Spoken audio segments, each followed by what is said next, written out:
মাসুদ কামাল, আপনাকে স্বাগত জানাচ্ছি পালস অফ পলিটিক্সের আমার আজকের আয়োজনে। আজকে যখন আমরা কথা বলছি, সারাদিনে অনেক কিছু ঘটে গেছে। উপদেষ্টা পরিষদের অনির্ধারিত বৈঠক হয়েছে, সেখান থেকে একটা বিবৃতি এসেছে। প্রধান উপদেষ্টার সাথে রাজনৈতিক দলগুলোর বৈঠক হচ্ছে। সারাদিন পদত্যাগ নিয়ে, একটা প্রধান উপদেষ্টা পদত্যাগ করবেন কিনা এরকম নিয়ে কথা হচ্ছে। আমরা প্রত্যেকটা বিষয় নিয়ে একটু একটু কথা বলতে চাই। প্রথমে একটু আপনার বিশ্লেষণ এই বিষয়ে জানি যে কি হলো, হুট করে কোথাও থেকে কোনো দাবি আসলো না। প্রধান উপদেষ্টা বললেন পদত্যাগের কথা, মানে বললেন না, তিনি জানালেন বা বার্তাটা আসলো যে তিনি পদত্যাগের কথা ভাবছেন বা তিনি পদত্যাগ করবেন। তারপরে আবার উপদেষ্টারা মিলে বসে বসে বললেন না তিনি পদত্যাগ করবেন না। কেনই বললেন পদত্যাগ করবেন, কেনই বলছেন পদত্যাগ করবেন না? তিনি যে পদত্যাগের কথা বলেছেন, আপনি শিওর? শিওর হলে কিভাবে শিওর? উনি যে পদত্যাগ করছেন এই কথাটা আপনি প্রথম জেনেছেন কার কাছ থেকে? আপনি জেনেছেন এনসিপির নাহিদ ইসলামের কাছ থেকে। নাহিদ ইসলাম এবং প্রধান উপদেষ্টার মাঝখানে এই বৈঠকে তৃতীয় কোনো ব্যক্তি ছিলেন না। অন্য কোনো ব্যক্তি কি এই কথা সাক্ষ্য দিয়েছেন যে নাহিদ ইসলামের কাছে প্রধান উপদেষ্টা এই কথা বলেছেন? না, সাক্ষ্য দেন নাই তো? দেন নাই। প্রধান উপদেষ্টার একটা বিশাল প্রেস উইং আছে, সেই প্রেস উইং এর যারা কর্মকর্তা আছে ওনারা এতই করিত করবা, প্রধান উপদেষ্টা যা কিছু বলেন সেটা আবার নতুন নতুন ব্যাখ্যাও তারা বের করতে পারেন, এতই করিত করবা তারা। সেই প্রেস উইং এর কেউ কি বলেছেন যে প্রধান উপদেষ্টা পদত্যাগ করতে চাচ্ছেন, প্রধান উপদেষ্টার মন খারাপ, প্রধান উপদেষ্টা অভিমান করেছেন? কেউ কি বলেছেন কখনো? কেউ বলেন নাই। হঠাৎ করে নাহিদ ইসলামের কথা বললেন। নাহিদ ইসলাম কি প্রধান উপদেষ্টার মুখপাত্র? আমি মনে করি নাহিদ ইসলাম যে কথাটা বলেছেন সেই কথাটা যথার্থ নয়। মানে এবং আমি এটাও এরকম কোনো বার্তা দেন নাই? আপনি কোথায় পেলেন বললাম তো ভাই, আমি তো আচ্ছা, কথাগুলো আমি বললাম। একটা তিনটা জায়গা থেকে পেলাম, মানে আমি যদি তিনটা জায়গাকে একটু সামারাইজ করে আনি, যে নাহিদ ইসলামের বক্তব্য বা এনসিপি থেকে যেটা জানলাম, এক, যেটা আপনি বলছেন। দুই, জামাতের আমির আজকে বৈঠক শেষ করে তিনি বলছেন যে দুই দলের চাপে বোঝা যাচ্ছে যে বিএনপির আন্দোলন বা ইশরাককে মেয়র হবার যে শপথ পূরণের জন্য যে আন্দোলন, সেই একটা চাপ, এবং এনসিপির একটা আন্দোলন, সেরকম একটা চাপে তিনি হতাশ, বিরক্ত থেকে এই অবস্থান। জামাতের আমিরের বক্তব্য তিনি বৈঠক শেষ করে এসে নিউ ইয়র্ক টাইমস, তারা প্রধান উপদেষ্টার হাই অফিসিয়ালের সাথে কথা বলছেন, ফোনে কথা বলছেন, সেই রকম একটা প্রতিবেদন প্রকাশ করেছে। সেখানে তারা বলছেন যে বিশেষ করে মানে সেখানে তারা বলছেন যে প্রধান উপদেষ্টা পদত্যাগের এই সিদ্ধান্ত নিচ্ছেন বা এই বার্তা দিচ্ছেন। যদি আপনি বলেন, হ্যাঁ, এবং তিনি বলছেন যে হাই অফিসিয়ালের সাথে ফোনে কথা হয়েছে, সেখানে তারা বলছেন যে বিশেষ করে ওয়াকারুজ্জামানের বক্তব্যে তিনটা বক্তব্য পাওয়া গেল। আমি কারণ খুঁজবো পরে, আগে আমি বলবো ওনার যে অভিপ্রায়, এই অভিপ্রায়ের কথা আমরা কার কাছে জেনেছি? নাহিদ ইসলামের কোন সোর্স আমাকে কনফার্ম করতে পারে নাই, এবং যত লোক সোর্স মানে ধরেছে সবাই নাহিদ ইসলামকে কোট করেছে। এছাড়া আর কোন সোর্স আমি দেখি নাই। বিবিসি কে নাহিদ ইসলাম কথাটা বলেছেন, বিবিসি সেটা প্রচার করেছে। পরের দিন সবগুলি পত্রিকা তোতা পাখির মতো, সবগুলি মিডিয়া তোতা পাখির মতো সেটা প্রচার করেছে। কোন একটা মিডিয়ার মাথায় এই জিনিসটা খেললো না যে আমি প্রধান উপদেষ্টার প্রেস উইকের কথা জিজ্ঞাসা করি। কেউ জিজ্ঞাসা করে নাই। বৃহস্পতিবার দিন রাতের বেলা এই খবর উনি প্রচার করলেন নাহিদ ইসলাম সাহেব। শুক্রবার সারাদিন গেল, আমি দেখলাম না। শুক্রবার রাতে আমি একটা টেলিভিশনের টকশোতে গিয়েছিলাম, তখনও তারা এই প্রশ্নটা আমার করেছিল। আমি তাকে পাল্টা এই কথাটা জিজ্ঞাসা করেছিলাম, সোর্সটা কি? নো সোর্স, কেউ কোনো সোর্স দিতে পারে নাই। আমি এটাকে গুরুত্বপূর্ণ মনে করি না। আমি মনে করি এক নম্বর কথা হলো প্রধান উপদেষ্টা আদৌ এই ধরনের কোনো কথা বলেননি। কিন্তু আপনি কি নিউ ইয়র্ক টাইমস এর ওই সোর্সটাকে আপনি নিচ্ছেন না, যেখানে আসলে বলছে যে অফিশিয়াল, প্রধান উপদেষ্টা অফিশিয়াল বলছেন যে তারই ড্রাফটও করেছেন, আপনি একটা কন্টেন্টও বানিয়েছিলেন মনে হয়। আচ্ছা, আজকে ওয়াহিদুদ্দিন মাহমুদ কি বলছে বলেন? আজকে ওয়াহিদুদ্দিন মাহমুদ কি বলেছেন? উনি বলেছেন প্রধান উপদেষ্টা কখনো পদত্যাগের কথা বলেন নাই। তাহলে ওয়াহিদুদ্দিন মাহমুদের কথা আপনি কি বুঝলেন? ওয়াহিদুদ্দিন মাহমুদ নিজে বলেছেন যে প্রধান উপদেষ্টা কখনো পদত্যাগের কথা বলেন নাই। তাহলে আমার যে সন্দেহটা, সেই সন্দেহটা তো ওয়াহিদুদ্দিন মাহমুদের কথায় আমি পেলাম, প্রমাণ পেলাম। আর আগের কথাগুলো তাহলে কি হলো? তাহলে আসলে কে সত্য বলছেন, কে মিথ্যা বলছেন? নাহিদ ইসলাম কি মিথ্যা বলেছেন, বা এই যে নিউ ইয়র্ক টাইমস যে অফিসিয়াল জীবনে কখনো মিথ্যা বলেন নাই? নাহিদ ইসলাম কি তার জীবনে কখনো মিথ্যা বলেন নাই? না, বলতেই পারেন। মানে আমি এই জন্য আপনার কাছে জিজ্ঞেস করছি।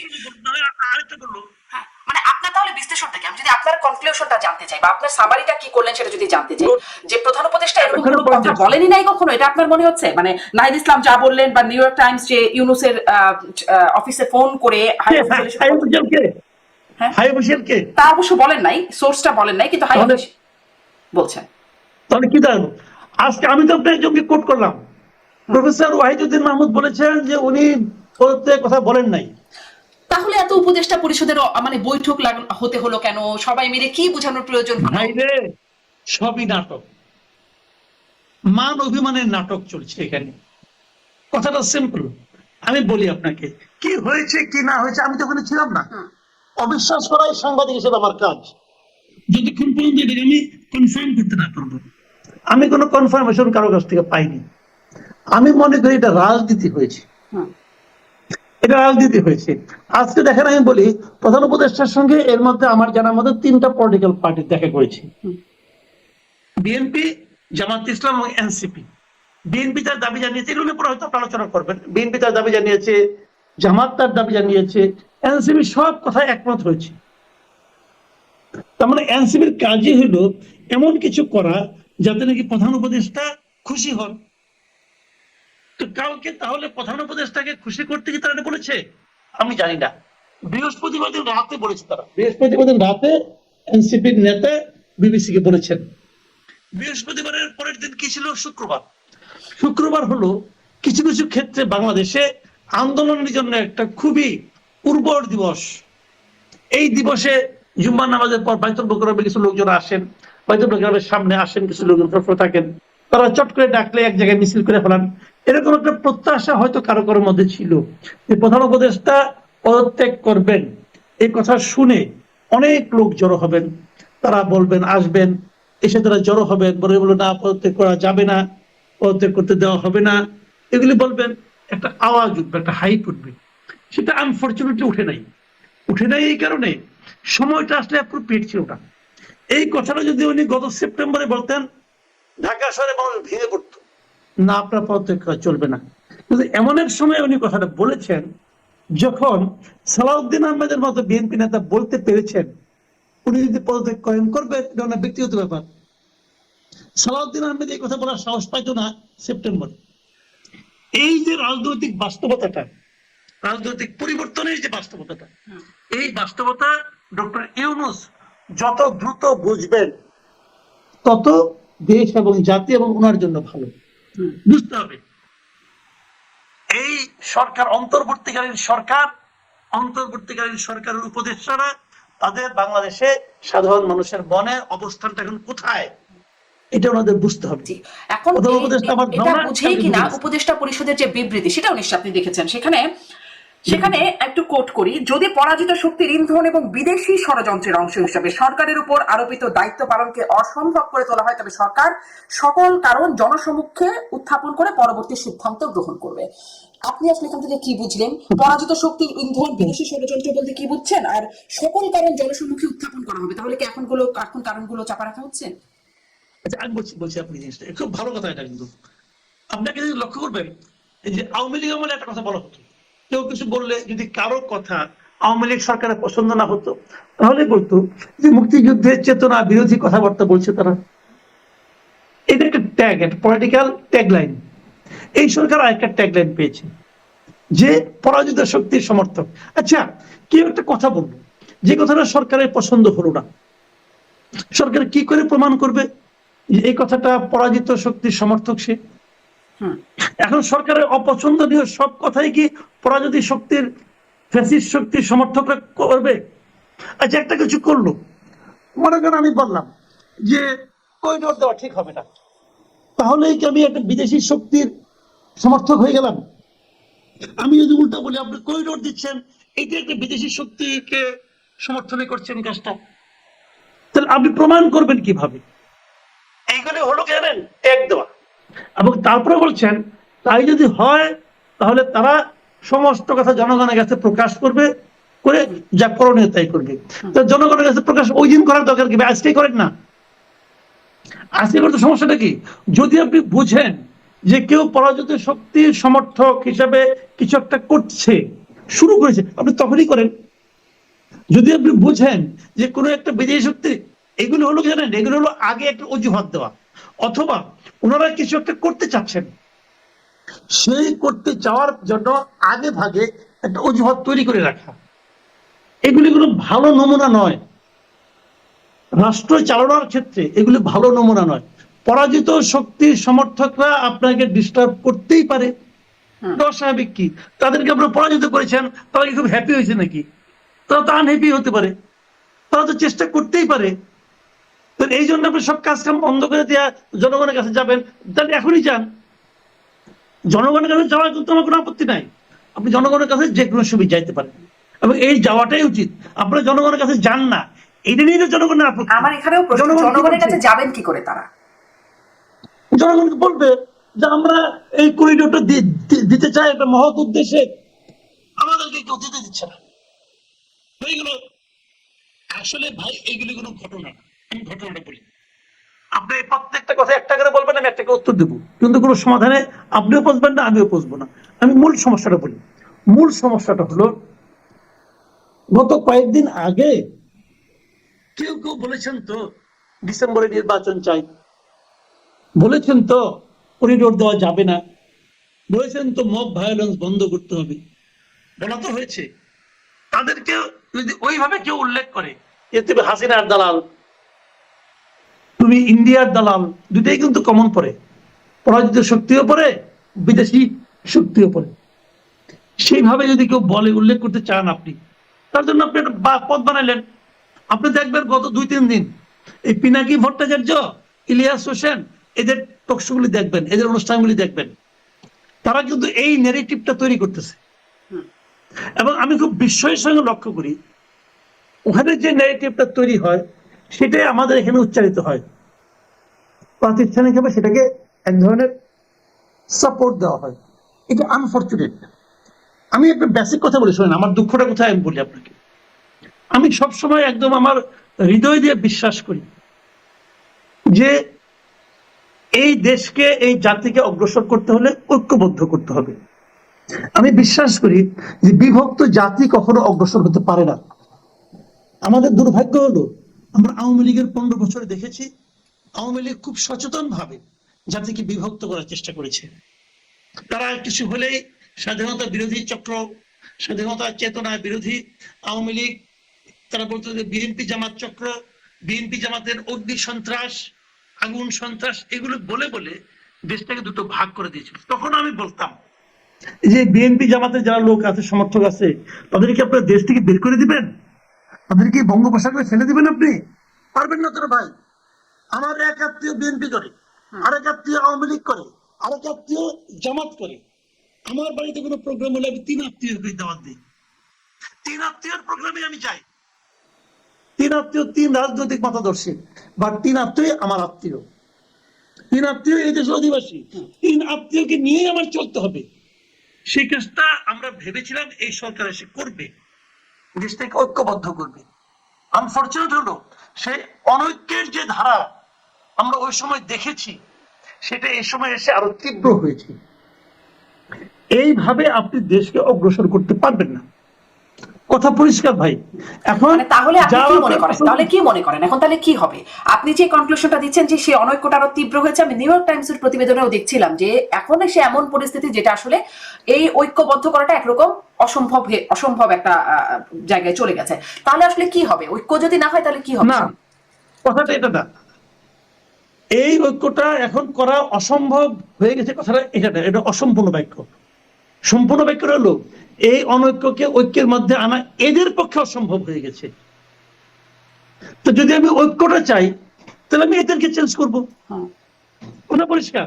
আমি মনে করি এই অন্তর্বর্তীকালীন সরকার আমাদের দেশের মানুষকে ঐক্যবদ্ধ করতে ব্যর্থ হয়েছে, এবং আগামীতে আরো ব্যর্থতার দিকে যাচ্ছে। তাহলে কি আপনি অন্তর্বর্তী সরকার জাতিকে ঐক্যবদ্ধ করা ছাড়া আপনি অগ্রসর হতে পারবেন না। আপনি এই অন্তর্বর্তী সরকার পরিবর্তনের পক্ষে? পরিবর্তনের পক্ষে যাই না, আমি বলছি যে এরা পারবে না, এরা পারছে না। আমি মনে করি পথের কথা বলছি না, কিন্তু আমি বলছি যে এই সরকার, আমি যেটা বলি না সেটা আমাকে বলেন না। মানে পারবে না, তাহলে কি হবে? না পারলে কি করবে? না পারলে কি করে, এটা আমি কেমন করবো? আমার হাতে ক্ষমতা আছে, আমার হাতে আপনি ক্ষমতা দিচ্ছেন, আমি এটা কেন বলবো? আমি যেটা বলি সেটা, আমি যেটা বলি ওটুকু আমার কথা। আমার কথাটা হলো কি, যে এই সরকার এরই মধ্যে নিজেদেরকে এমন একটা বিতর্কিত অবস্থায় নিয়ে গেছে, আমি এটাও মনে করি এই সরকারের পক্ষে একটা অবাধ, সুষ্ঠু এবং নিরপেক্ষ নির্বাচন করা সম্ভব। ডক্টর ইউনূস তো নিরপেক্ষ নন। দেখেন, ডক্টর ইউনূস এনসিপির লোক, অথবা এনসিপি ডক্টর ইউনূসের দল। এটা আমি দায়িত্ব নিয়ে বলতেছি, কারণ এনসিপি গঠনের সময় ডক্টর ইউনূস বলেছেন তোমরা একটা দল করো। এক নম্বর, এই সরকারের 3 জন উপদেষ্টার ব্যাপারে এনসিপির আপত্তি আছে। তারা বলছে ওই 3 জন বিএনপির লোক। এই সরকারের 2 জন উপদেষ্টা এবং একজন গুরুত্বপূর্ণ ব্যক্তি জাতীয় নিরাপত্তা উপদেষ্টার ব্যাপারে বিএনপির আপত্তি আছে। তারা বলছে এরা মানে পক্ষপাত দুষ্ট। তাহলে 3 জন 6 জন, এবং আমার কাছে ডক্টর ইউনূস পক্ষপাত দুষ্ট লোক। আমি যেটা পাবলিক ভাই, আমার তো একটা মত থাকতে পারে, আমার একটা মত আছে। তাহলে আমার এইখানে বসেই তো আমি 7 জনকে বলতে পারলাম যে 7 জন পক্ষপাত দুষ্ট।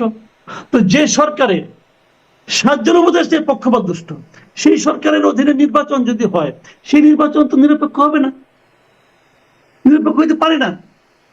কাজে আমি মনে করি নির্বাচন এটা আমি আরো এখন না, এটা আমি আরো 2 মাস আগে বলছি যে ডক্টর ইউনূসের অধীনে নিরপেক্ষ নির্বাচন সম্ভব না। মানে তাহলে আসলে এই জন্যই আমি জিজ্ঞাসা করছি, আপনার মুখে আমি আসলে এই কথাটা বলাতে চাচ্ছি না, কিন্তু আপনার একটা সমাধানের জায়গা যদি জানতে চাই, তাহলে কি হবে?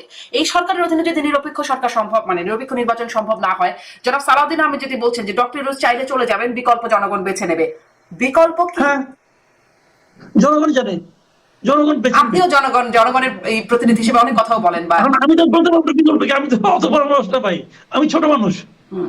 জনগণ থেকে আসবে, সবাই মিলে বেছে নেবে, কিন্তু এরা পারবে না। এরা যে পারবে না, তারা 9 মাসে 10 মাসে দেখাই দিচ্ছে। 9-10 মাসে তারা কিছুই করতে পারে। আচ্ছা বলেন, ডক্টর ইউনূস থেকে বলছে আমি তো আমাকে তো কাজ করতে দেওয়া হচ্ছে না, বলে দিচ্ছে 10 মাসে কি কাজ করছে? সে 10 মাসে জাতিটাকে বিভক্ত করছে, প্রধান কাজটা এটা করছে। আমি এমন বিভক্ত করা করছে, এটা জোড়া লাগানো অনেক কঠিন। এখন এটাকে আবার জোড়া লাগানো অনেক কঠিন। কাজের মধ্যে কাজ সে এটাই করছে। আর বলেন কি কাজ করছে? হ্যাঁ, নিজের এইগুলো যেগুলো তার ফাইন টাইম ছিল, এই ইনকাম ট্যাক্স, এগুলো মাফ করে নিছে। গ্রামীণের নামে একটা ইউনিভার্সিটি করে দিচ্ছে, গ্রামীণের নামে আপনার নন পাওয়ার লাইসেন্স করে দিচ্ছে, এবং আহতদের চিকিৎসা শেষ হয়নি। বলেন না রে ভাই, আপনি বলেন যে ডক্টর ইউনূস কি এমন একটা কাজ করছে যে কাজ এই দেশের কোনোদিন হয় নাই? আওয়ামী লীগ নিষিদ্ধ, আওয়ামী লীগের কার্যক্রম নিষিদ্ধ করেছে। আমি তো ওইটাই পছন্দ করলাম, জাতিটাকে বিভক্ত করছে। আমি তো এটাকে ওইভাবে মূল্যায়ন করি। তাহলে আপনি যদি আর কি কাজ করতে চান, এখন বাকি আছে বিএনপিকে নিষিদ্ধ করা, হয়তো এটা করতে চাইবে। জনগণ সিদ্ধান্ত নেবে, সালাউদ্দিন আহমেদ বলছেন জনগণ বিকল্প নেবে। এখন ওই উপদেষ্টা পরিষদের বিবৃতির আরেকটা অংশ একটু পড়ি। অন্তর্বর্তীকালীন সরকার জুলাই অভ্যুত্থানের জনপ্রত্যাশাকে ধারণ করে, কিন্তু সরকারের স্বকীয়তা, সরকারের সংস্কার উদ্যোগ, বিচার প্রক্রিয়া, সুষ্ঠু নির্বাচন, স্বাভাবিক কার্যক্রমকে বাধাগ্রস্ত করে এমন কর্মকাণ্ড অর্পিত দায়িত্ব পালন করাকে অসম্ভব করে তুললে সরকার, আপনি বলছিলেন যেটি, জনগণকে সঙ্গে নিয়ে প্রয়োজনীয় সিদ্ধান্ত গ্রহণ করবে সরকার। সরকারও বলছে জনগণকে সঙ্গে নিয়ে। এখন এই জনগণটা করবেটা কি আসলে? সবাই তো জনগণকে সঙ্গে নিচ্ছে, সবাই জনগণকে সঙ্গে নেবে, জনগণ দর্শক হয়ে দেখবে কে কে তাকে নিয়ে কি করতেছে। শুনেন, জনগণ হলো একটা অদ্ভুত একটা শব্দ, বুঝছেন? জনগণ অদ্ভুত শব্দ। শেখ হাসিনাও বলতো যে সব জনগণ আমার সঙ্গে আছে, এবং শেখ হাসিনা কিন্তু প্রমাণ করে দিত যে দেখো, ইলেকশনে যে জিতছে সে আমার লোক, ইলেকশনে যে তার সঙ্গে সেকেন্ড হয়েছে সে আমার লোক, যে থার্ড হয়েছে সেও আমার লোক। তাহলে জনগণ সবই আমার, প্রমাণ করে দিচ্ছে। কিন্তু এই জনগণ কিন্তু 5 আগস্টে ওনার পক্ষে দাঁড়িয়ে, ওনার জনগণ ওনার সঙ্গে চলে গেছে, অন্য জনগণ ভুলে গেছে। জনগণের কথা সবাই বলে, এটা বললে পরে কি জনগণ তো প্রতিবাদ করে? জনগণ একবার দেখাই দেয় পরিস্থিতি। আপনি ভাবেন 5 তারিখে দেশের থেকে উনি চলে গেছেন, 5 তারিখে কি আপনি ভাবছেন যে ডক্টর ইউনূস এসে দায়িত্ব নেবে?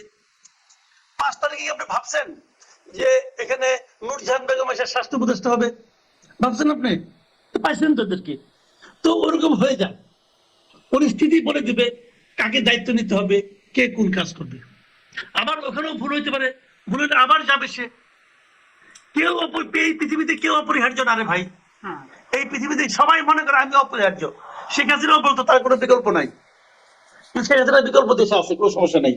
শেখ হাসিনা আগেও তার বিকল্প ছিল, তারপরেও তার বিকল্প তাহলে আছে। কি এখানে একটু ডক্টর ওইরকম একটা ইউনূসকেও ঘটনা যদি হলো? মনে করেন ওনার বিকল্প নাই, এখন কি এটাও তাহলে ঠিক না। মাসুদ কামাল উনি যাওয়ার পরে বিকল্প আসবে। ওরকম একটা ঘটনা হলো যে আমরা যখন দেখতাম মাঝে মাঝে শেখ হাসিনা বলতেন যে আমার বয়স হয়েছে, আমাকে আমি সামনে আর থাকবো না, আর তখন সভা সমস্বরে বলে উঠতেন না না আপনার কোনো বিকল্প নাই, এরকম একটা যে ঘটনা ঘটতো ওই রকমই একটা ঘটনা কি এখনো ঘটলো যে ইউনূস বলছেন আমি চলে যাবো তখন সবাই? ওই সময় লোক বেশি ছিল, এখন লোকজন কম।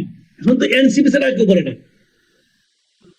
একসময় বিভিন্ন ধরনের সাংবাদিক সাংবাদিক যাইতো, আমার আপনার বসরা যাইতো, যে বলতো যে আপনি ছাড়া কোনো বিকল্প নাই।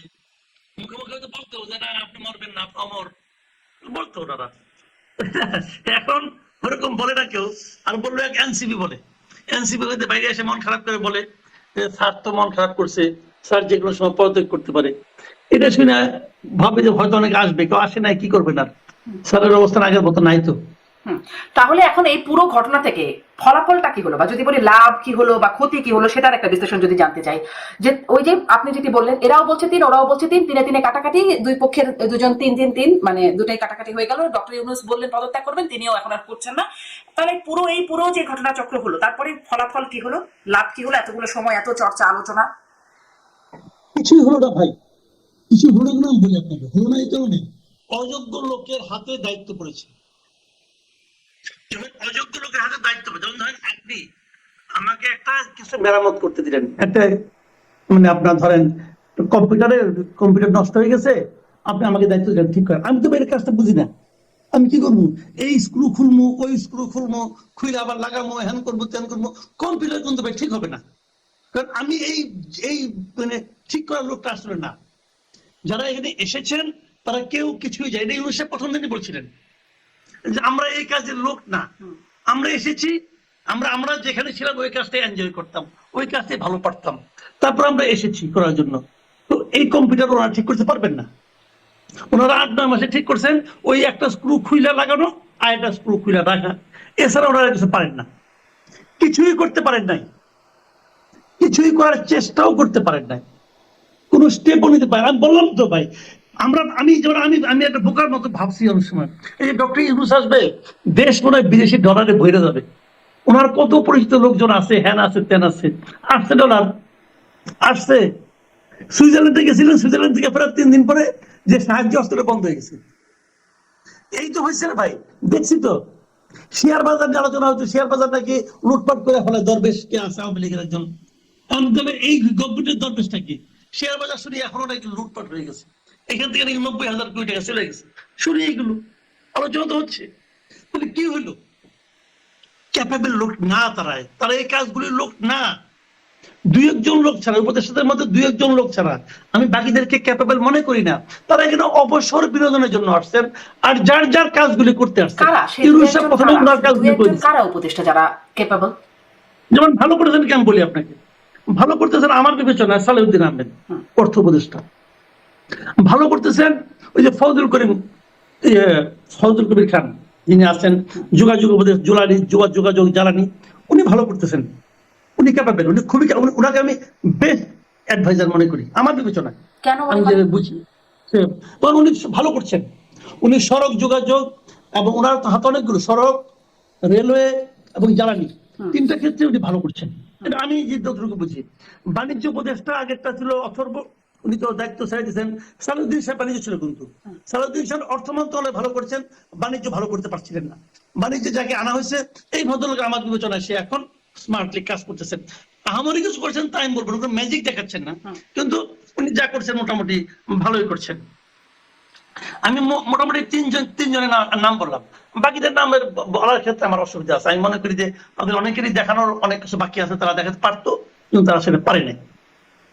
আমাদের কিন্তু ভালো মানুষ আছেন, আমি অনেক লোককে চিনি যারা খুবই সৎ লোক, ভদ্রলোক আছেন, কিন্তু ভদ্রলোক যদি মানে সততাই যদি একমাত্র যোগ্যতা হইতো, মানে ভালো মানুষ, তাহলে তো সব জায়গায় মসজিদের ইমাম নিয়ে বসে লইতে হইতো, বসান না। কিন্তু আপনি যাদের কথা বলছেন তাদের মধ্যেও তাদেরকে নিয়েও আপত্তি, সালেউদ্দিন আহমেদকে নিয়ে সম্ভবত এনসিপি আপত্তি জানাচ্ছে। আমি একটু এটা একটু শুনবো যে তাদের আরেকটা, আমি যদি নাসিরউদ্দিন পাটোয়ারির কথা একটু মানে আমি যদি কোট না করি এমনি বলি, যে তিনি যেটি বলছেন, আসিফ নজরুল যিনি আসলে ছিলেন আইন উপদেষ্টা, যিনি এই আন্দোলনেরও একটা ফ্রন্ট ফেস ছিলেন গণ অভ্যুত্থানের সময়, তাকে এখন বলছেন গাদ্দার, বেঈমান। কেন বলছেন বুঝতে পারেন এটা?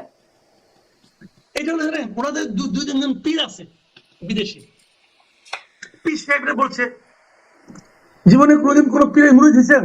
হন নাই তো, বুঝবেন না। পীরের মুরিদের কিন্তু কোনো কিছু প্রশ্ন করার অধিকার নাই, পীর যা বলবে ওইটাই করতে হবে। তাহলে পীর কেন বলছেন? ওনাদের পীর আছে, পীররা এটা নিয়ে লাগছে। ওই একজন আমেরিকা, ওনার দুই তিনটা পীর আছে, আমেরিকার একজন, পেশে একজন, ওনারা আসিফ নজরুল সাহেবের বিরুদ্ধে শুরু থেকেই লাগছে। তাদের কেন পছন্দ না তারা জানে, তাদের সঙ্গে ব্যক্তিগত সমস্যা আছে কিনা আমি বলতে পারবো না। যেহেতু পীর সাহেব বলছে, এরাও বলতেছে, একদম ক্লিয়ার এন্ড সিম্পল। এরা কি বুঝে কথা কয় ভাই আমি বুঝি না। আমি সত্যি কথা বলতে আমি এই মানে এই এনসিপির যারা লিডার আছে এদের মেধা নিয়ে আমার খুবই একটা আশাবাদ ছিল, উচ্চ আশাবাদ ছিল। কিন্তু ছোটখাটো বিষয়ে তারা যেভাবে রিয়াক্ট করেন এবং যে সমস্ত কথাবার্তা বলেন, আমার সেই আশাবাদ নষ্ট হয়ে গেছে ভাই।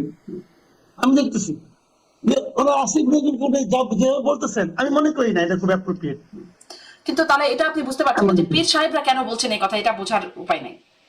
ওরা বুঝতে গেলে তো ওই তরিকা অবলম্বন করতে হবে, ওই তরিকায় তখন যাইতে পারিনি ভাই, ওটা তো আল্লাহ প্রদত্ত, ওই ঐশ্বরিক জ্ঞান তো আমার নাই। মানে আপনি পীর সাহেবের কথা বলছেন, তারা এখন, আমি দেখছিলাম পিনাকি ভট্টাচার্য, তিনি বলছেন আওয়ামী লীগ, বিএনপি, ভারত এবং জেনারেল ওয়াকার এরা মিলে ঐক্য করছে। উনি সব দিচ্ছেন, কিন্তু ওনার হিসাবে উনি এবং ডক্টর ইউনূস আর এনসিপির কয়েকজন ছাড়া আর কেউ নাই। আওয়ামী লীগ তার সঙ্গে যোগ করছে এখানে বিএনপিকে, তার সঙ্গে যোগ করছে ভারতকে, তার সঙ্গে যোগ করছে ওয়াকারকে, এরা হলো একটা জোট হয়েছে। শুনেন, আসলে কি কোনো যোগসূত্র নাই, এটা কি নিশ্চিত করে আমরা বলতে পারি, মানে যে পুরো কনফিউশনটা ভুল? এটা আমি কেমন করে বলবো? আমি তো যোগসূত্র, আমি তো নিজেই তো দায়িত্ব নিয়ে বলছিলাম যে আমি তো যোগসূত্র ভারতের সঙ্গে পিনাকির পাই। তাহলে আপনি কি বলবেন? আমি আপনাকে প্রমাণ করে দিব, আমার তো একটা যুক্তি আছে। আমার যুক্তিতে ভারতের পারপাস সার্ভ করে পিনাকি। কারণ আপনার বিশ্বাস লাগবে আপনার কাছে, হয় না তো বিশ্বাস, আমি প্রমাণ করে দিই আপনাকে। কেন আমি বলি, 32 নম্বর ভাঙার ইতিহাসটা আপনি খেয়াল করেন। 32 নম্বর ভাঙার পেছনে সবচেয়ে বড় ভূমিকা কার? পিনাকির। 32 নম্বর ভাঙাতে সবচেয়ে লাভ হয়েছে কার? আওয়ামী লীগের এবং ভারতের। 32 নম্বর ভাঙাতে মানুষের কাছে আওয়ামী লীগ সবচেয়ে বেশি সিম্পেথি পেয়েছে। সাধারণ মানুষ পছন্দ করে না এটাকে, একদমই করে নাই। এবং আরেকটা ঘটনা ঘটছে, সেই ঘটনাটা কি জানেন? 2 দিন পরে যখন এই আইসিডি আপনার ইয়েতে আসিত না, আপনার যে ট্রাইব্যুনাল থেকে যখন নাকি আপনার শেখ হাসিনাকে ফেরত চাইবেন, ভারতের সঙ্গে আমাদের যে চুক্তি আছে, বন্দি বিনিময় চুক্তি, সেই চুক্তি অনুযায়ী কিন্তু আমরা শেখ হাসিনাকে ফেরত পাইতে পারি, ভারতও দিতে পারে। এই ক্ষেত্রে একটা আইনের ক্লজ আছে, সেই ক্লজটা হলো যদি আশ্রয়দাতা দেশ মনে করে যে এই বন্দীকে ফেরত দিলে সে রাজনৈতিক প্রতিহিংসার শিকার হতে পারে, তাহলে সে ফেরত নাও দিতে পারে। তাহলে ভারতকে এই কথাটা বলার সুযোগ কে করে দিল? পিনাকি। কারণ ভারত এখন বলতে পারবে আমি যে শেখ হাসিনাকে ফেরত দিব, তুমি তো তার বাপের বাড়িটা মধ্যে ভেঙে ফেলে। তাই যদি হতো, আমি একটু আপনার এই আর্গুমেন্টের সাথে পাল্টা আর্গুমেন্ট দিই, যদি তাই হতো তাহলে শেখ হাসিনাকে নামানোর জন্য এত মানে তৎপরতা কেন থাকতো? মানে তারা তো অন্যতম বড় ভূমিকা পালন করেছেন, সেটা আপনিও বলেছেন আপনারই একটা বক্তব্যে। হ্যাঁ আমি বলেছি, এখনো বলি, তারা তাহলে সেটাই বা কেন করতো? মানে বড় ছোট ছোট জায়গা কেন তুলে ধরে? আচ্ছা, এতে কি ভারতের মহাক্ষতি হয়ে গেছে? শেখ হাসিনা নাইবা যাওয়া থেকে ভারতের বিরাট ক্ষতি হয়ে গেছে। ভারতের ক্ষতিটা কি হয়েছে? কিছুই হয় নাই। শেখ হাসিনা শেষ দিকে ভারত এবং চীনের সঙ্গে খেলাধুলা করতেছিল, চীনের সঙ্গে এটা করে, ভারত সঙ্গে এটা করে, এই জিনিসটা ভারত পছন্দ করে নাই। হতেই পারে ভাই, সিম্পল। আচ্ছা, ওরা আসলে কি চায় বলেন তো দেখি? পীর সাহেবরা আসলে কি চায় বলেন? পাবেন না, খুঁজে পাবেন না কিছু। যাই দিবেন তার 2-3 রকম, এটা ঠিক না। কারণ তারা চায় হলো সবসময় বাংলাদেশে একটা অস্থিরতা লেগে থাকুক। এই অস্থিরতা জন্য আপনি দেখবেন পিনাকি সাহেবের কথা দেখবেন, আলহামদুলিল্লাহ, বিসমিল্লাহ, আল্লাহর নামে শুরু করিলাম, তার কথাগুলো শেষ নাই। উনি ইসলামের জন্য জান প্রাণ দিয়ে দিচ্ছেন না। উনি কিছু অর্ধ শিক্ষিত আমাদের এখানে যারা আছে তার মুরিদ, এদেরকে উত্তেজিত রাখার জন্য এগুলো বলতে থাকেন, আর কিছু না রে ভাই। এগুলো একদম খুব ক্লিয়ার আছে। জি, তাহলে কি হলো? মানে আসলেও বলছিলাম যে আপনিও বলছিলেন কোনো সমাধানে যাইতে পারবেন না, আসলে এরকমই একটা জায়গায় কোথাও তো গিয়ে থাকতে পারছি না। কারণ আপনি বলছেন এই সরকার পারবে না, আমি মনে করি এই সরকার পারবে না। এদিকে সেরা প্রধান বলে দিয়েছেন একদম স্পষ্ট, ডিসেম্বরের মধ্যেই নির্বাচন হতে হবে, মানে জানুয়ারিতে নির্বাচিত সরকার দেখতে চান। তাহলে কি সেরকম কিছু হবে? এখানে কি ফুল স্টপ আসবে নাকি না?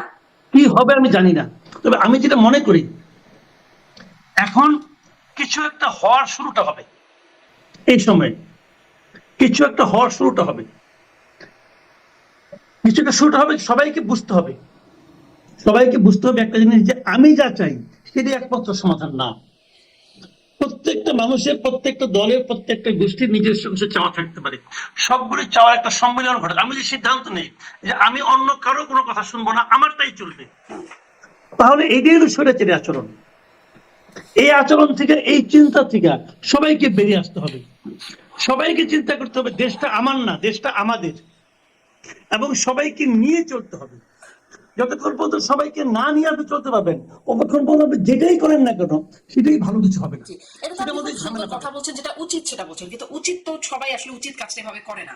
কিন্তু এখন তাহলে মানে যেহেতু করে না, এতদিন ধরে করে নাই, সামনেও করবে এমন খুব আশাবাদী হবার কোনো জায়গা তো আপনিও দেখছেন না, বা আলোচনা থেকে সেরকম মনেও হচ্ছে না। আমি তাহলে দেখছি না, আপনারা কে বলবো? ওই যে আপনি বললেন এই সরকার আমি পারবে না, দেখছি না, এই কথাটা কখন বললাম দেখছি না? না না, আপনি যে বললেন অন্য আপনারা একজন পারবে, এই যে উনি না পারলে আরেকজন পাবে, আরেকজনকে সেরকম বিকল্প পারবে। এখন আপনি পাচ্ছেন না, বলছেন না। বিকল্প আমি এখন তো খুঁজবো না, যখন ঘটনা ঘটবে তখন খুঁজবো। এখন আগেই খুঁজলে বলবো কি, এই তো পরাজিত শক্তির পক্ষে, এই তো বিদেশি শক্তির পক্ষে, তুমি ওই ঝামেলায় ঢুকবো কেন? সে তো এমনিও বলে, সেটা আর নতুন কি হতে পারে? মানে তাহলে সেনাপ্রধানের বক্তব্যের একটা ইমপ্লিকেশন কি দেখতে পান, বা একটা প্রভাব কি কিভাবে আপনি দেখেন ডিসেম্বরের নির্বাচনের বক্তব্যের কোনো মাহাত্ম আছে কিনা? হ্যাঁ, সেনাপ্রধানের বক্তব্যের প্রভাব আমরা দেখতে পাই। গত 2-3 দিন ধরে যা হচ্ছে দেশে এবং বাইরে, সবই সেনাপ্রধানের বক্তব্যের প্রভাবেই হচ্ছে, 1 নম্বর। 2 নম্বর হলো সেনাপ্রধানের যে বক্তব্য, আমি মনে করি এটা এই দেশের সাধারণ মানুষের বক্তব্য। সেনাপ্রধান যে 3টা বক্তব্য দিয়েছেন মোটা দাগে, আমি মনে করি এই বক্তব্যগুলির মধ্যে কোনো ভুল নাই। উনি করিডোর নিয়ে কথা বলেছেন, আমি মনে করি ভুল কিছু বলেন নাই। উনি মব ভায়োলেন্স নিয়ে কথা বলেছেন, আমি মনে করি এটা বলা খুব জরুরি ছিল। উনি ডিসেম্বরের মধ্যে নির্বাচনের কথা বলেছেন, আমি গত 6 মাস ধরেই বলতেছি যে নির্বাচন ডিসেম্বরের মধ্যে হওয়া উচিত। আমি মনে করি ডিসেম্বরের পরে নির্বাচনকে পিছিয়ে নেওয়ার কোনো যুক্তি নাই, কোনো যুক্তিই নাই। কেন আপনি ডিসেম্বরের পরে নির্বাচন নেবেন? কি যুক্তিতে নেবেন? যেই যুক্তিতে ডিসেম্বর পর্যন্ত অপেক্ষা করবে, সেই যুক্তিতে তো ডিসেম্বরের পর পর্যন্ত হতে পারে না, তা হবে না। ডিসেম্বরের পরে জানুয়ারিতে আমি বলছি আপনাকে, আমি বলছি এই নির্বাচনটা হওয়া উচিত ছিল। আমি এটাও বলেছি এই নির্বাচনটা হওয়া উচিত ছিল অক্টোবরের মধ্যে, অক্টোবর থেকে ডিসেম্বর এর মধ্যে হওয়া উচিত। এরপরে নেওয়া ঠিক হবে না। কারণ যদি শুনছেন তাও বলি, ফেব্রুয়ারি মাসে ভাই শুরু হবে রোজা, ফেব্রুয়ারি মাঝামাঝিতে। তাহলে যদি আপনি জানুয়ারিতে নেন, তাহলে যে দলটাই ক্ষমতায় আসুক তারা এসে রোজা পাবে। এটা সেই দলের জন্য একটা বিব্রতকর পরিস্থিতি হবে। রোজাটা শেষ হবে যে মার্চে শেষ হবে, মার্চ মাসে বাংলাদেশে শুরু হবে এসএসসি পরীক্ষা। এসএসসি পরীক্ষা শেষ হওয়ার পরে শুরু হবে এইচএসসি পরীক্ষা। তাহলে আপনার মার্চ এপ্রিল গেল, পরীক্ষা তো একদিন হয় না, পরীক্ষা তো 1 মাস ধরে হয়। এপ্রিল মাস পর্যন্ত পরীক্ষা, এপ্রিল মে পর্যন্ত পরীক্ষা, তারপরে মে জুনে আপনি দিবেন। মে জুনে হলো বর্ষাকাল। ইলেকশন তো একদিনে হয় না রে ভাই, ইলেকশন তো ক্যাম্পেইন করতে হয় বাংলাদেশে। বর্ষাকালে অনেক জায়গায় ডুবে যায়, আপনি সেই জুন মাসে এসে করতে পারবেন না। তাহলে আপনি ইলেকশন 96 সালে বাংলাদেশে কোনো জুনে ইলেকশন হয় নাই, কবে করবেন? তাহলে যে আবার সেই পরের অক্টোবর চলে যাবে। কাজে আপনি এই আগেই করেন, অক্টোবর থেকে ডিসেম্বর বাংলাদেশে জাতীয় সংসদ নির্বাচনের জন্য সবচেয়ে ভালো সময়। আপনি এই সময় কেন করবেন না? কি এমন কাজ আপনার যেটা কি এই সময় আপনি করে শেষ করতে পারবেন না? কি পারবেন না বলেন আপনি? এটা হলো কি জেনারেটিভ কাজ হচ্ছে, আমি বলছি ওই সময় কেন কেউ জিজ্ঞাসা করে না যে কেন আপনি ডিসেম্বর থেকে জুন পর্যন্ত যাবেন? এই কথাটা কেউ জিজ্ঞাসা করে না। কেন কথা কেউ বলে না? কেন? ব্যাখ্যাটা কি? ডক্টর ইউনূস বলছেন তাই? উনি কি ওনার কথা কি কোরআনে বলেন নাকি যে চেঞ্জ হবে না? উনি কি বলছিলেন? উনি বলছিলেন যদি আপনারা কম সংস্কার চান তাহলে ডিসেম্বরে, যদি বেশি সংস্কার চান তাহলে জুনের মধ্যে। এই যে বলছিলেন, এ পর্যন্ত কোন পলিটিক্যাল পার্টি বলছে যে আমরা বেশি সংস্কার চাই? কে বলছে? কম আর বেশির তো কোনো সংখ্যা ছিল না কখনোই, কিন্তু যে প্রয়োজনীয় সংস্কার, মৌলিক সংস্কার, এগুলো তো বলছে। উনি কম এবং বেশি কথা উল্লেখ করছেন। আমি বলছি কেউ কি বলছে আমরা বেশি সংস্কার চাই? বরঞ্চ উনি আপনি খেয়াল করে দেখেন, উনি দায়িত্ব নেওয়ার পর দ্বিতীয় যে ভাষণটা দিয়েছিলেন 2024-এর 25শে অগাস্ট, সেই ভাষণে উনি বলেছিলেন রাজনৈতিক দলগুলো যখন নির্বাচন চাইবে তখনই দিব, বলেছিলেন। বিএনপিকে রাজনৈতিক দল মনে করেন না উনি? বিএনপি চাচ্ছে, কিন্তু বাকিরা যে চাচ্ছে না, নির্বাচনটা কে যাচ্ছে না? এনসিপি চাচ্ছে না, যদি বলি জামাতে ইসলাম তাদেরও এখন নিবন্ধন নাই। ওর জন্য নিবন্ধনই হয় নাই, হ্যাঁ, এনসিপি তো নিবন্ধনই হয় নাই রে ভাই। নিবন্ধন হয়েছে তো তাহলে তো নিবন্ধনওয়ালা একমাত্র মানে জনগণের কাছে ভোট পাওয়ার মতো দল তো বিএনপি আছে, একমাত্র দল। আমি তা বলছি না, আরো দল আছে, আরো অনেক দল আছে, বাট আমার কথা হলো কি, যখন আপনি বিএনপির প্যারালাল একটা দলকে দাঁড় করাবেন, সেরকম দলকে দাঁড় করান, নাবালক দলকে নিয়ে আসেন বিএনপি প্যারালাল কোন দল আছে? ধরো না ভাই, এখন মোটামুটি একটা কিছু আনবেন তো, আরেকটা যেটা ছিল ওটা তো বিদায় করছেন, মোটামুটি একটা আনবেন। কোনটা বিএনপির প্যারালাল? এখন না, জামাত তো বলে নাই, জামাত কি বলছে যে আমরা ডিসেম্বরে নির্বাচন চাই না, বলছে না, জামাতের বহু লিডার বলছে, জামাতের ডাক্তার আব্দুল্লাহ তাহের ওনাকে বলতে শুনছি, উনি বলছেন ডিসেম্বরের মধ্যে নির্বাচন চাই, একটা প্রোগ্রাম উনি বলছে ডিসেম্বরের নির্বাচন সবাই চায়। কিন্তু জামাতের আমির তো বলছেন, জামাতের আমির প্রথমে বললেন ফেব্রুয়ারির মধ্যে, তারপরে বলে এপ্রিলের পরে হওয়া উচিত হবে না, এর মাঝখানে আবার এটাও বলেছেন যে মৌলিক সংস্কার যে টাইম দিয়েছে এর মধ্যে হতে হবে, উনি আজকে বলতেছেন যে রোড ম্যাপ দিতে হবে, উনি এটা চাইছেন। জামাত হলো এখানে ওনারা নানা রকম হিসাব করে, ওনারা পারমুটেশন কম্বিনেশন অনেক কিছু করছে, ওইরা দেখছে যে ওনাদের ভোট 10%-এর বেশি না, এবং যে কারণে প্রথম দিকে অনেক কিছু বলছে। এখন তার কথা হলো যে আমরা মোটামুটি নির্ভেজালে থাকতে চাই, এই ভোট আমার কমবেও না বাড়বেও না, ওনারা এটা বুঝছে ভালো মতে, কাজেই ওনারা ওভাবেই থাকবে, সবাই যেটা চাবে ওইদিকে আমি আছি। কিন্তু মূল যে স্টেক হোল্ডার যেটা, সেটা হলো বিএনপি। বিএনপি বারবার বলতেছে যে আমি ডিসেম্বরের মধ্যে নির্বাচন চাই। এখন এটা চাইলে পরে তার লগে ওয়াকার, তার লগে আওয়ামী লীগ, তার লগে ভারত, সব মিলাই মিশে ভারত কি বলছে? ভারত বলছে যে বাংলাদেশে একটা গণতান্ত্রিক সরকার তারা চায়, বুঝলেন তো? ওটা এটা ভারতের পলিসি রে ভাই। এখন ভারত যেহেতু বলছে গণতান্ত্রিক সরকার চাই, অর্থাৎ যারাই বলবে গণতান্ত্রিক সরকার চাই সবাই ভারতের দালাল হয়ে যাবে। হইলো? এটা হইলো ভাই? এটা তো হইলো না। শেখ হাসিনার বিরোধিতা, আমি তো তখন আমি ওই সময় আমি বলছি শেখ হাসিনার বিরোধিতা যদি বলে যে শেখ হাসিনা সরকারের পতন চাই, এটা যদি একজন দুষ্ট নীতি বলে তাহলে কি সে খারাপ হয়ে যাবে? তা তো না, প্রত্যেকটা লোকের আলাদা আলাদা বক্তব্য আছে। একটা ভালো কথা মন্দ লোক বলতে পারে, ভালো লোক বলতে পারে, আবার শত্রু বলতে পারে, মিত্র বলতে পারে। এখন ভারত যেহেতু বলছে তাড়াতাড়ি নির্বাচন চাই, অতএব অন্য যারাই তাড়াতাড়ি নির্বাচন চাবে তারাই ভারতের দালাল। এত সরলীকৃত সিদ্ধান্ত কি চলে রাজনীতিতে? হওয়া উচিত? উচিত না। এই সেরকম হিসাব নিকাশটা ওনারা অজুহাত খুঁজতেছে। যদি কেউ বলে তাহলে তারা বলবে বহিঃশক্তির মদতে হচ্ছে। জি জি, জনাব মাসুদ কামাল, একটু এটা শুনি, মানে নির্বাচনের আগে নির্বাচনের কথা যে শেষ করব, আমার আসলে আর একদমই একটা দুটা প্রশ্ন আছে। আগের নির্বাচনের যে 24-এর নির্বাচন নিয়ে আমাদের যে আপত্তি ছিল, নির্বাচনের আগেও আমরা যে প্রশ্নটা করছি যে এই নির্বাচনে তো কোনো বিকল্প নাই, তাহলে নির্বাচনটা করে কি লাভ? আমি এই জন্য প্রশ্নটা করছিলাম যে এখন বিএনপির প্যারালাল কে, যদি কেউ না থাকে, 24-এ যেমন দেখেছিলাম আওয়ামী লীগ আছে, জাতীয় পার্টি আছে, আরো কিছু দল আছে তারা, তো এরকমই যদি আর একটা বিষয় হয়, নিউ ইয়র্ক টাইমসও এরকমটা বলছেন, মানে নিউ ইয়র্ক টাইমসের সেই রিপোর্টটা যেটার কথা বলছিলাম, তারাও বলছে যে তাদের মতো এরকমই যে দেশ এখন অর্থবহ রাজনৈতিক প্রতিদ্বন্দ্বিতা থেকে বঞ্চিত, যেরকম 24-এও ছিল। তাহলে গুণগত বা মৌলিক কোনো পার্থক্য কি হলো? খুব বেশি একটা পার্থক্য হয় নাই। আমি আপনাকে বলি, আমি তখনও বলেছি, আমি এখনো বলি, দেখেন নির্বাচনটা আসলে কিন্তু রাজনৈতিক দলের নির্বাচন না। নির্বাচনের সময় কিন্তু অনেকগুলো পার্টি আছে, অনেকগুলো স্টেক হোল্ডার আছে, কেবল পলিটিক্যাল পার্টি কিন্তু তা না, এর সঙ্গে ভোটারও একটা পার্টি। কিন্তু আমরা যারা ভোটার, আমরাও কিন্তু এখানে একটা মানে অংশ, আমাদের একটা বক্তব্য আছে। আমরা কি চাই ভোটার হিসেবে? আমি চাই যে আমি যেন যে ভোটটা দেব সেই ভোটটা যেন গণনায় বিবেচনায় নেওয়া হয়, এক নম্বর কথা। কে পাস করবে আমি চাই না, আমার জানা দরকার নেই, আমার ভোটটা যেন গণনায় নেওয়া হয়। আমার 2 নম্বর চয়েস হলো আমার জন্য যেন ওই ব্যালট পেপারে পর্যাপ্ত সংখ্যক বিকল্প থাকে, আমার জন্য বেছে নেওয়ার জন্য পর্যাপ্ত সংখ্যক বিকল্প থাকে। সেই বিকল্পটা আমরা 24-এর নির্বাচনে পাইনি। ওখানে আমি বলতাম, তখন আমি অনেকদিন বলেছি তখনই বলেছে, নির্বাচনের সময় বলেছে যে এমন একটা ব্যালট পেপার আমার হাতে দেওয়া হচ্ছে, এই ব্যালট পেপারে আপনি যেখানেই সিট মারেন ওইটাই আওয়ামী লীগ। এই ছিল। তো এখনকার পরিবেশ তার চেয়ে খুব একটা ভালো হয়নি। ভালো হয়নি এই কারণে এখনো এই দেশে একটা বিরাট সংখ্যক ভোটারের জন্য তার পছন্দের প্রার্থীর নামটা ওখানে থাকবে না,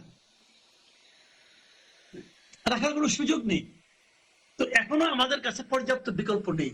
এরা যেভাবে সেটাকে ব্যাখ্যা করুক না কেন, অনেকে অনেকভাবে ব্যাখ্যা করবে, যেভাবেই ব্যাখ্যা করুক না কেন, সারা দুনিয়ার কাছে এই জিনিসটা এভাবেই প্রতিফলিত হবে, সারা দুনিয়া এটাকে এভাবেই বিচার করবে যে ভোটারদের কাছে পর্যাপ্ত বিকল্প ছিল না। এটা একটা মন্দ নির্বাচনের এক্সাম্পল হিসাবে ভবিষ্যতে যে ইতিহাস লেখা হবে, নির্বাচন ইতিহাস সেখানে থেকে যাবে। জি, এটা তো একটা শঙ্কার কথা। শেষ আমি একটু এটা বলে দেন আমাকে যে ইশরাক হোসেন এখন আদালত থেকে রায় পেলো, এখন কি তাহলে মেয়র নেই? মানে এটা নিয়ে তো একটা সমস্যা, এখানের একটা চাপের কথা সবাই উল্লেখ করছেন কম বেশি। এই চাপটা কি, মানে এখন কি হবে? ইশরাক কি এখন শপথ নেবেন? ইশরাককে শপথ দিতে দেওয়া উচিত, নিতে পারবেন কি না পারবেন এটা আমি জানি না, বাট ওনাকে শপথ দিতে দেওয়া উচিত। দেখেন কি বাধা? আমি বলি কোন বাধা হলে ইচ্ছাই বাধা। মন্ত্রী যদি না চায় হবে না, মন্ত্রী তারিখ না রেখে 20 দিনকে আটে দেবে, 20-22 দিন করবে, মেয়াদি শেষ। শুনেন, এই ঘটনাটা অনেকে কিন্তু বোঝা দরকার, অনেকে জিনিসটা কিন্তু ক্লিয়ার না যে কেন ঈশ্বরকে করতে এই শপথে দেওয়া উচিত। অনেকে মনে করতে পারে ঈশ্বর সাহেব বাড়াবাড়ি করতেছে, একটা পদের জন্য এত লোক, অনেকে বলতে পারে। কিন্তু যে নির্বাচনকে এরাই বলছে অবৈধ, সেই নির্বাচনে নির্বাচিত হওয়ার জন্য এত লালায়িত কেন, এই ধরনের কথা উঠতে পারে। আপনি একটা জিনিস খেয়াল করেন, অগাস্ট মাসে এই সরকার ক্ষমতা আসলো, এসে অগাস্টের 19 তারিখে তারা একটা নোটিফিকেশনের মাধ্যমে দেশের 12টা সিটি কর্পোরেশনের মেয়রদেরকে অপসারিত করলো। সমস্ত সিটি কর্পোরেশনকে মেয়র অপসারিত। তার 1 মাস 21 দিন পর অক্টোবরের 30 তারিখ, সম্ভবত 30 তারিখ রাইট, সেই সময়ে আদালত রায় দিল যে চট্টগ্রাম সিটি কর্পোরেশনের ডাক্তার শাহাদাত নির্বাচিত। এখন শাহাদাত যে পদে নির্বাচিত, সেই মেয়র পদ তো অপসারণ করে দিয়েছে গভর্নমেন্ট, অপসারণ করে দিয়েছে না? তাহলে কি হবে?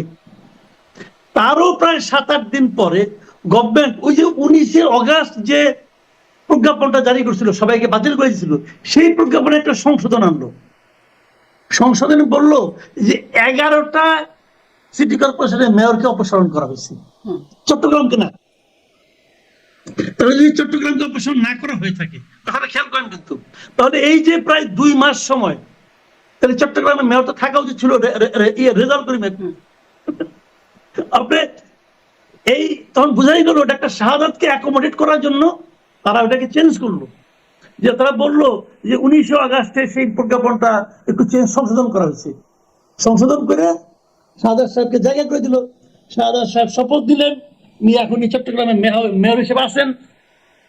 খেয়াল করেন, এইটা যদি আপনি করতে পারেন, ওই একই ভাবে একই আদালতের মাধ্যমে ইশরাক সাহেব আসছেন, আদালত রায় দিয়েছে ইশরাক সাহেব মেয়র, তাহলে ইশরাককে আপনি কেন দিবেন না করতে?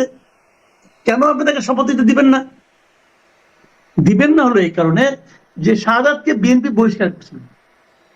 ইশরাক তো বিএনপি লিডার, ইশরাক ঢাকা শহরের লিডার। ঢাকা দক্ষিণে যদি মেয়র একজন বিএনপির লোক থাকে, ওনাদের মধ্যে একটা আতঙ্ক তৈরি হতে পারে যে তাহলে বোধহয় আমাদের জন্য রাজনৈতিক ভাবে ক্ষতিগ্রস্ত হবো আমরা। কে? এনসিপি। এখন ইশরাক যখন বেশি করে চাপ দিচ্ছে, এবং তখন এনসিপির পক্ষ থেকে নির্বাচন কমিশনকে দায় দিল যে তারা কেন ইশরাকের পক্ষে গ্যাজেট করলো, অতএব নির্বাচন কমিশনকে বাতিল করতে হবে। তারা ওখানে যে ধর্ণা দিল। এইগুলো তো পরিষ্কার বোঝা যাচ্ছে এগুলো তো পলিটিক্যাল কাজ হচ্ছে। হাইকোর্টে গেল, হাইকোর্ট বললো শপথ দিতে দেওয়া উচিত। হলোটা কি? নৈতিক ভাবে উন্নত যে কোনো বিশ্ব হতে পারে, যিনি বাধা দিয়েছেন সেই এলজিআরডি মন্ত্রী, উনি এই পরাজয়ের পর ওনার রিজাইন করা উচিত ছিল। আমাদের এখানে করবে করবে না। ইশরাক কি করেছে? এক ঢাকা শহরের একজন নেতা, ভাই সেন্ট্রাল কোনো লিডারও সে না, সেই যে সরকারে কাঁপাই দিছে। এইগুলি সরকার বুঝে? বোঝে না। কার কারণে বোঝে না আমি জানি না, কিন্তু আমি কিন্তু সরকারের পক্ষে না, আমি কিন্তু ইশরাকের পক্ষে না। আমার কথা হলো কি, এটা মিলে মিশে একটা কাজ করা যেত। মিলামিশা কাজ না করে আপনি ক্ষুদ্র স্বার্থকে বাস্তবায়িত করতে যায় আপনি পুরো দেশটাকে একটা বিশৃঙ্খলার মধ্যে ঠেলে দিয়েছেন। ইশরাক বনাম এলজিআরডি মন্ত্রী এই বিরোধে তাদের কিছু হয় না, আমাদের সাধারণ মানুষের ক্ষতি হয়েছে। আর তার চেয়ে বড় কথা, এই যে অন্তর্বর্তীকালীন সরকারের যে নিরপেক্ষতা, সেটা নিয়ে মানুষের মধ্যে সন্দেহ তৈরি হয়েছে। সন্দেহ বড় মারাত্মক জিনিস রে ভাই, জি সন্দেহ বড় মারাত্মক। জি, জনাব মাসুদ কামাল, অনেক ধন্যবাদ। মানে পরিস্থিতিটা এরকম গিয়ে দাঁড়ালো, ইশরাক